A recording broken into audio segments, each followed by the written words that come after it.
안녕하세요. 첫 번째 항목이요. 첫 술에 배부를 수 없다지만입니다. 무슨 얘기입니까? 국방부가 대체복무제 도입 관련 법안을 입법 예고했는데요. 네. 핵심은 대체복무 기간은 36개월로 하고 교정시설에서 합숙근무를 하도록 하는 그런 내용인데요. 네. 이거 이제 징벌성이 있다라고 해서 논란이 커지고 있는데 무슨 내용인지 알아보겠습니다. 우선 기간이 너무 길다는 거죠. 그렇습니다. 이 대체복무제 도입과 관련한 국제기구의 권고안은 여러 차례 다뤘지만 이 기간이 현역의 1.5배를 초과해서는 안 된다 이거지 않습니까?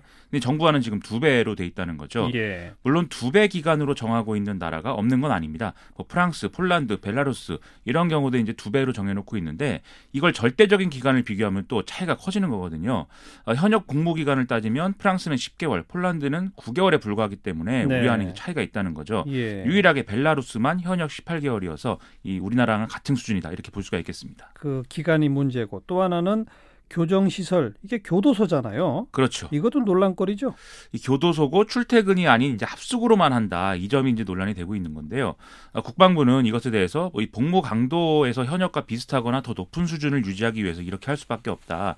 이렇게 설명을 하고 있습니다. 네. 그리고 대체복무자를 교도소 내에 의료병동에 투입하는 경우에는 24시간 환자를 돌보게 되기 때문에 더 고될 수가 있다. 이렇게 설명하고 있는데요.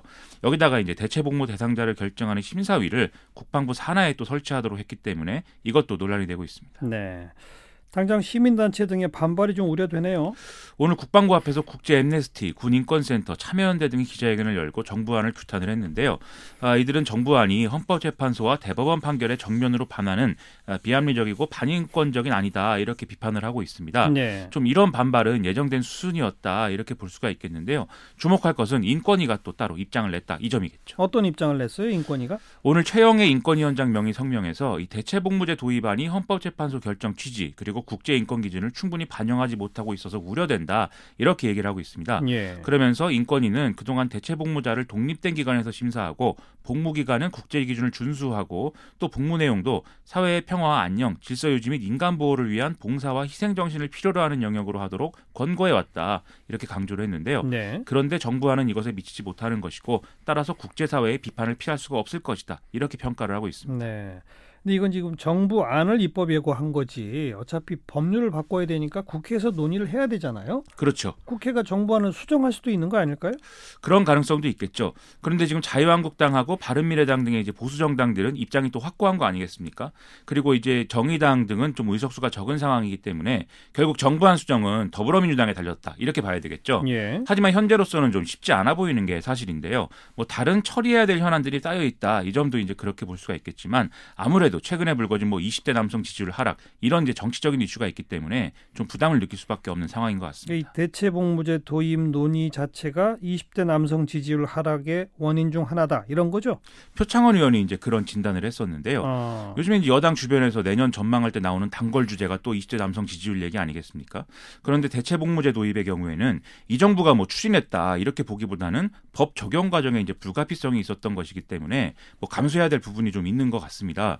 그래서 좀 일자리라든지 다른 부분에서 이 젊은 세대가 처한 어려움을 풀어줄 수 있는 방법을 찾으면 그게 이제 또 논의를 진척시켜 나갈 수 있는 이상적인 해법이 될 수가 있겠는데 이렇게 좀 될 수 있을 거냐 그걸 좀 지켜봐야 되겠죠. 네, 아무튼 국회에서 논의가 본격화되면 이제 국민적 토론도 한번 해볼 필요가 있어요. 이 주제에 대해서. 그렇습니다. 자, 시사위키 두 번째 항목은요.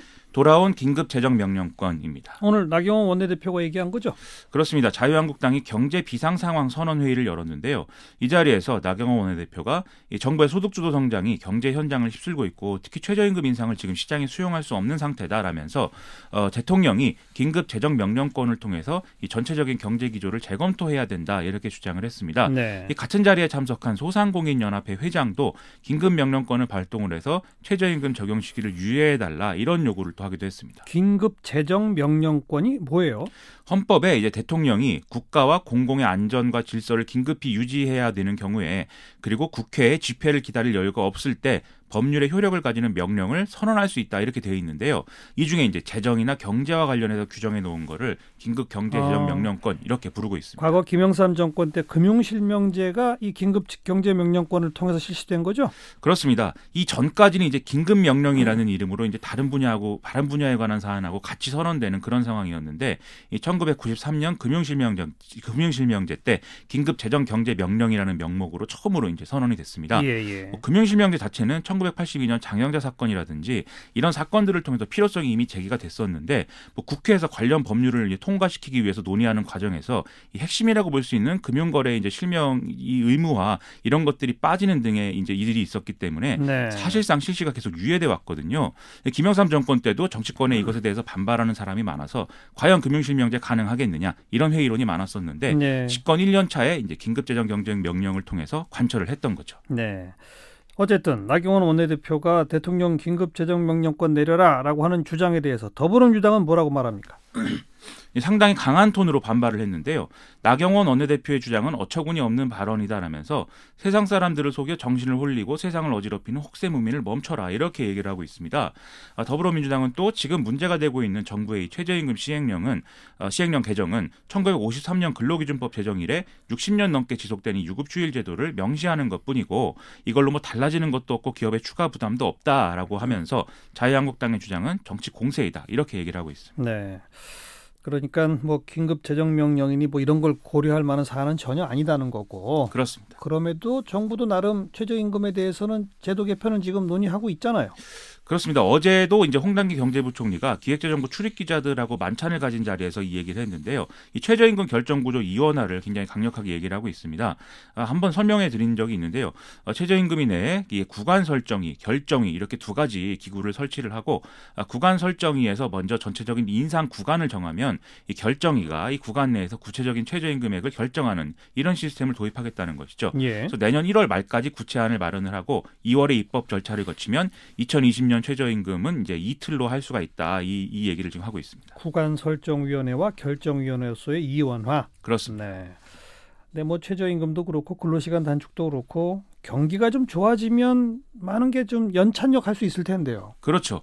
근데 오늘 통계청이 발표한 11월 전산업 생산 지수를 보면은 10월보다 지금 소폭 하락한 것으로 나타났고 또 이제 지난달에 반등에 성공했던 산업 생산이라든지 투자도 다시 하락세로 돌아서는 이런 좀 부진한 신호가 지금 감지가 되고 있거든요. 네. 그래서 내년에 좀 하강 국면에서 벗어날 수 있느냐 이게 관건인데 전문가들 누구도 낙관은 하지 못하는 그런 상황인 것 같습니다. 그래서 정부로서도 여러모로 좀 고민이 많을 수밖에 없는 그런 상황이어서 걱정이 좀 됩니다. 안타깝습니다. 네, 수고하셨어요. 고맙습니다. 김민아 기자였어요.